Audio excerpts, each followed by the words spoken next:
Halo Ibu dan teman-teman, kami dari kelompok 1 dan kami akan mempresentasikan materi kelompok kami tentang konsep dasar manajemen menurut Luther Gulick, artikel dan jurnal pendukung, serta fenomena terkait. Sebelumnya saya ingin memperkenalkan diri saya Germanus Aifma. Saya Januario Marici Tompul. Saya Gladys Imbiri. Saya Cindy Fadila. Saya Rizky Pangkabean. Saya Andi Amrul. Saya Laurencia. Oke, kita akan masuk pada materi yang pertama, yaitu konsep dasar manajemen menurut Luther Gulick. Menurut Luther Gulick, manajemen adalah suatu bidang ilmu pengetahuan yang berusaha secara sistematis untuk memahami mengapa dan bagaimana manusia bekerja untuk mencapai tujuan dan membuat sistem kerjasama ini lebih bermanfaat bagi manusia. Kedua, fungsi manajemen. 1. Planning atau perencanaan. Tindakan memilih dan menetapkan segala aktivitas dari sumber daya yang akan dilaksanakan dan digunakan di masa yang akan datang untuk mencapai tujuan tertentu. 2. Organizing atau pengorganisasian. Kegiatan pembagi tugas-tugas pada orang yang terlibat dalam suatu kerjasama di suatu institusi. 3. Reporting atau pelaporan. Pemberian informasi kepada manajer sehingga yang bersangkutan dapat mengikuti perkembangan dan kemajuan kerja. 4. Controlling atau pengawasan. Mencatat perkembangan ke arah tujuan dan memungkinkan manajer mendeteksi penyimpangan dan perencanaan tepat pada waktunya. Kelima, staffing atau penyusunan pegawai. Pengisian jabatan atau staffing akan mempengaruhi kepemimpinan dan pengendalian. Keenam, directing atau pengarahan. Penjelasan, petunjuk, serta pertimbangan dan bimbingan terdapat para petugas yang terlibat, baik secara struktural maupun fungsional agar pelaksanaan tugas dapat berjalan dengan lancar. Ketujuh, coordinating atau koordinasi. Melakukan berbagai kegiatan agar tidak terjadi kekacauan, percekcokan, kekosongan kegiatan dengan jalan menghubungkan, menyatukan, dan menyelaraskan pekerjaan. Kedelapan, budgeting atau pembuatan anggaran, pengendalian organisasi melalui perencanaan, fiskal, dan akuntansi. Materi selanjutnya saya akan membacakan jurnal pendukung yang berjudul Peran dan Kredibilitas Badan Akreditasi Nasional Sekolah atau Madrasah, mewujudkan sekolah efektif melalui manajemen dan mutu. Sekolah efektif memiliki manajemen yang baik.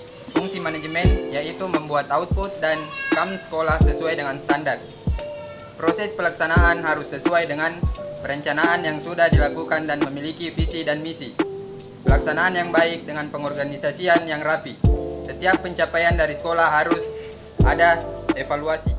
Materi berikutnya artikel pendukung mengenai manajemen mutu sekolah melalui pelaksanaan dan pengawasan program kerja.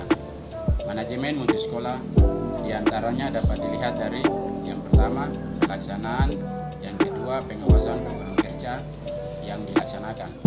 Pada pelaksanaan kegiatan sekolah terbagi dalam 8 bidang, yaitu yang pertama bidang kesiswaan, yang kedua kurikulum dan pembelajaran, yang ketiga pendidikan dan tenaga kerja kependidikan, yang keempat sarana dan prasarana, yang kelima keuangan dan pembiayaan, yang keenam budaya dan lingkungan, yang ketujuh peran hubungan masyarakat dan kemitraan, yang kedelapan serta bidang lain yang berfungsi sebagai peningkatan dan pengembangan mutu. Proses untuk mencetak dan segera diperbaiki sehingga mutu program dapat bekerja. Materi selanjutnya saya akan membacakan jurnal kedua yang berjudul Manajemen Tempat Pengelolaan Sampah Terpadu Berbasis Masyarakat. Penelitian ini bertujuan untuk mendeskripsikan pelaksanaan manajemen pada TPST Mulyagung Bersatu di Desa Mulya Agung, di mana pelaku manajemen ini ialah kelompok swadaya masyarakat. Penelitian ini dibatasi dengan fokus penelitian mengenai pelaksanaan manajemen TPST Mulya Agung Bersatu. Hasil penelitian menunjukkan bahwa pelaksanaan manajemen dari TPST Mulya Agung Bersatu telah terlaksana cukup optimal. Yang berikut yaitu mengenai manajemen tempat pengelolaan sampah terpadu berbasis masyarakat. Yang pertama, kebijakan pengelolaan sampah yang tertuang dalam Undang-Undang Nomor 18 tahun 2008. Yang kedua, Desa Melayung, daerah di Kabupaten Malang yang diantarakan untuk mengimplementasikan program pengelolaan sampah 3R berbasis masyarakat. Yang ketiga, fokus penelitian. Dalam penelitian ini hanya menggambarkan 3 kajian, yaitu yang pertama mendeskripsikan pelaksanaan manajemen TPST Mulyagung bersatu. Yang kedua, dampak penerapan program pengelolaan sampah 3R. Yang ketiga, faktor pendukung dan penghambat pelaksanaan manajemen. Metode analisis yang digunakan dalam penelitian adalah model interaktif dan Miles dan Huberman. Dampak yang ditimbulkan: peningkatan kesehatan masyarakat, kualitas lingkungan, dan pemanfaatan sampah sebagai sumber daya. Faktor pendukung: KSM dan pegawai TPST Mulyagung, pembinaan dan dinas cipta karya dan tata ruang kepada KSM, infrastruktur dan sarana prasarana, iuran masyarakat. Faktor penghambat diantaranya pemeliharaan biaya, Perawatan, keterbatasan anggaran. Masuk pada fenomena. Fenomena pertama, manajemen mitigasi bencana Kota Palu City Disaster Mitigation Management. Kota Palu merupakan salah satu kota dengan tingkat rawan bencana yang tinggi. Tidak hanya menimbulkan gempa bumi, namun juga tsunami dan fenomena likuifaksi.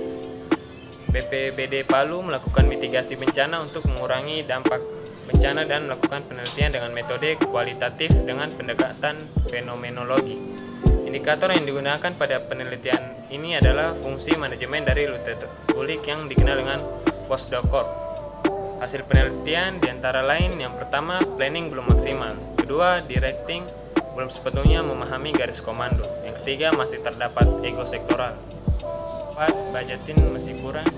Kita masuk pada fenomena yang kedua, manajemen pendidikan yang tinggi, yang efektif, efisien, dan produktif. Studi di Universitas Sriwijaya.